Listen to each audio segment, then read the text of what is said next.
Hello, I'm Rabyd, otherwise known as the Rabyd Atheist, a former pastor turned atheist, now compassionate anti-theist. Welcome to my channel. Feel free to like or dislike the video as you see fit, so feel free to hit those buttons. Feel free to comment below, and I would appreciate it if you would subscribe to the channel and hit your notification bell for more content as it is released. You've already seen the thumbnail, you've already read the title, so let's just jump into it. A little background information right now. The reason why the whole pro-choice, pro-life argument is very heavy right now in the United States is a supposed leaked memo or something came out that the Supreme Court of the United States, more popularly known as the SCOTUS, has been trying to deliberate how and why they can overturn Roe v. Wade. Now, right now, the court is very conservative, thanks to Donald Trump, appointing a crap ton of justices, comparatively speaking. So, Roe v. Wade is an old case that preserved the right of a woman to have an abortion on the notion of privacy. Okay, that a woman's medical records should be private, and thus, nobody, not even the state, should really be able to prosecute based on those medical records in certain situations. And in this case, abortion, of course. What this did is it opened up the door for women to get abortions in the United States and have it federally be protected. Now, you need to understand, before Roe v. Wade, women could still, in certain states of the Union, get an abortion. Okay? But it was very much, New York might have something different than Texas. We'll just put it that way. And that's still pretty much true. So the concern on the left is if Roe v. Wade is overturned, then certain states will become very pro-life, and because of that, they will end up, maybe shutting down the abortion clinics altogether, not providing the adequate means for abortion in certain places, things like that. So that's kind of the concern. And there's right now, I go to my Facebook page, and it's literally back and forth, yin and yang. And today I was driving home, and I saw something that, abort Roe, okay, talking about Roe v. Wade, and then there was another bumper sticker about 40 days to pray abortion away. And so this is kind of where everybody's thinking of. Now, from a political science point of view and a government point of view, one needs to realize that the Supreme Court, any vote on the Supreme Court, okay, is one of the most powerful votes in the United States government. There's only 9 justices. And so 5 votes out of 9, in some cases 6 is needed. And things can be overturned and they can be dealt with. And right now, the conservative justices have a really powerful kind of supermajority. And I think, a lot of conservative people and a lot of the Supreme Court justices are Roman Catholic. So it's like, okay, there's this push to get rid at a federal level the idea that abortion is protected by overturning Roe v. Wade. Now, what has happened since then is because Roe v. Wade exists, every state of the union is required to have some means or access by federal law to abortion. Now, a lot of states have played really fast and loose with this. Literally, there are some states that only have 1 abortion clinic in the entire state. Okay, and it's poorly funded. Okay, these states tend to be, interestingly enough, poorer. And because, one of the things that I've had to yell at Texans about is dude, do you realize that you've had the #1 teenage pregnancy rate for many years, and worse than that, you have the #1 repeat teenage pregnancy. In other words, you have teenage girls that are having more than 1 child.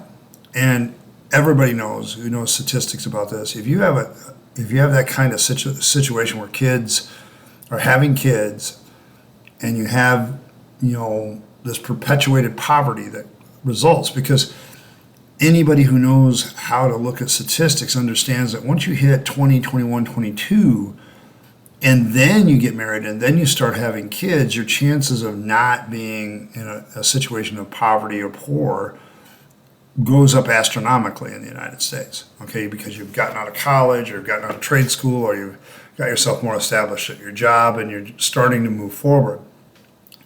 So, getting married early, having kids early is just not a good idea in the culture of the United States.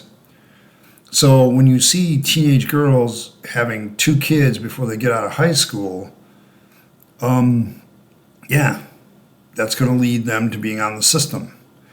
And I always love it because people complain about people getting on the system, but then you create these laws that also do this. Now, before everybody jumps the gun and considers, I know where you stand, Mr. Rabyd, you rabid atheist, you don't, because I don't know really where I stand either. Because as a person pointed out today, I was going through Facebook, and there's a lot of communities I belong to of deconversion, and one of them was pointing out, it seems to me that the two sides making the argument are talking past each other. And her point was, aren't they both kind of trying to do something noble, even if misguided? The one side is saying we're trying to protect human beings in the womb. And she says if they are truly, genuinely human beings, then this is a very noble goal. Whereas the other one is trying to protect the choice of the adult female that has the child. So it seems like both sides are trying to protect the rights of something they believe has rights. It's just there's a disagreement on at what point does this fetus become human. And they talk past each other because nobody wants to acknowledge the other side might have a valid point. And if you get rid of the religious gobbledygook, actually from both sides, you begin to get a more rational discussion that maybe there's some middle ground to meet. And the one thing that really hasn't happened is a third option argument. Is there a third way to look at this where we can respect the woman's right to choose plus respect the life of the child growing within? Is that possible? Maybe modern science can give us an answer on that. I'm not sure. But one thing I do know is that I'm conflicted about this issue because there's a part of me that says, yes, the woman is the one having the baby. She's the one that should make the choice about this. And yet at the same time, I'm thinking to myself, but that child could grow up and cure cancer. That child, you don't know. That's the problem. We don't know the future of each child. And I think any argument about, well, the child's going to grow up in poverty or the child's going to... You don't know that. Some of the greatest geniuses in the world grew up in poverty. Okay, and because of their poverty, that motivated them to do other things and be better. And we can't write that off. We can't take that away. I don't know what the future of any child is, and I don't know really when life begins. A lot of people talk about suffering, and it's like, how do we know that there's no suffering? I'm sorry, I don't remember my time in my mother's womb to know whether I suffered anything or not. How would we know this shit? Based on, well, the nervous system isn't as developed. So fucking what? There are plenty of life forms out there in the world that don't have a goddamn nervous system, but they still function and they're still alive. Okay, so it's like you can't, I don't know. I keep looking for Christopher Hitchens' views on this because he had a very seemingly pro-life stance on it. And his rationale was actually quite weird because it sounded a little bit like Mother Teresa's, which is, where's God with the cure of cancer and all this other stuff. Now, I think that argument's nonsense, but her response is you aborted them, okay? And as stupid as that argument is in some ways, there's a valid rational point. What if we have aborted the right genetic combination combined with the right background and upbringing that would lead to a cure for cancer? Okay, what if the child's mother later on gets cancer and motivated by that, this child becomes a doctor that begins to study cancer, and through that, well, would that happen if we aborted the child? No. And so I don't think that this is black and white an issue.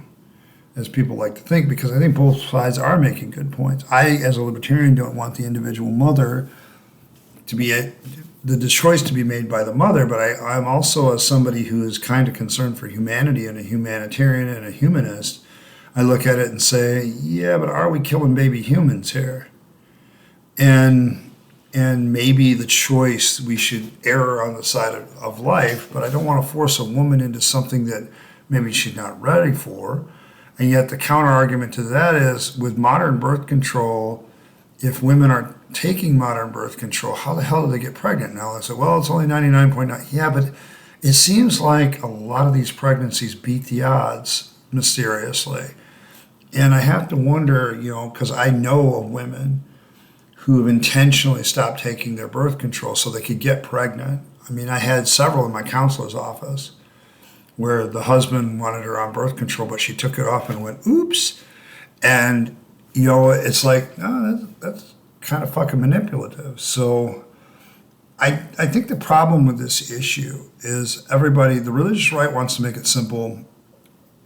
The pro-choice people want to make it simple, but it seems like nobody's talking about how do we reconcile this. I mean, I sat down with somebody a long time ago who said, if we all were having a rational discussion, we would probably say that 12 weeks is the cutoff point, and we would leave it at that. And everybody would be happy with it, except the problem is nobody's really rational on this. And so it becomes an issue. And so I'm still debating this issue. I have been for quite some time. I didn't want to knee-jerk and say, okay, I've left Christianity, so now I'm pro-choice.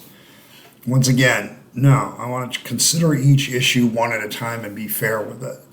I don't want to be guided by my feelings of, I need to push myself far away from my faith as possible and do it that way. I just don't feel that that's right, okay? I think just because you make a rational decision on God, it doesn't follow that every rational decision leads to where the majority of atheists end up in the United States, which is on the left side of the aisle. That doesn't necessarily follow. Okay, if I'm going to make a rational choice about the existence of God, I need to make rational choices about, abortion. I need to make rational choices about free speech. I need to make rational choices about guns. I need to make rational choices about, due process and, other things that come to mind. And, we need to have those discussions. And if you're not willing to have those rational discussions, I think you're going to end up not really engaged in rational decision making. And so I'm kind of listening to both sides and trying to find a middle ground. And I'm not really sure there is one, although I hope there is. So I guess I'd be interested in hearing what you have to say about it in the comments. Maybe there is something I haven't considered. So leave a comment if you think there's something I haven't considered. I want to thank everybody for stopping by. I appreciate every like, share, and subscribe, so keep doing it. I appreciate every comment. So thank you very much. And, hopefully I can convince you to be a rabid atheist like myself. In the meantime, this is Rabyd, also known as the Rabid Atheist, signing off and wishing you a good day.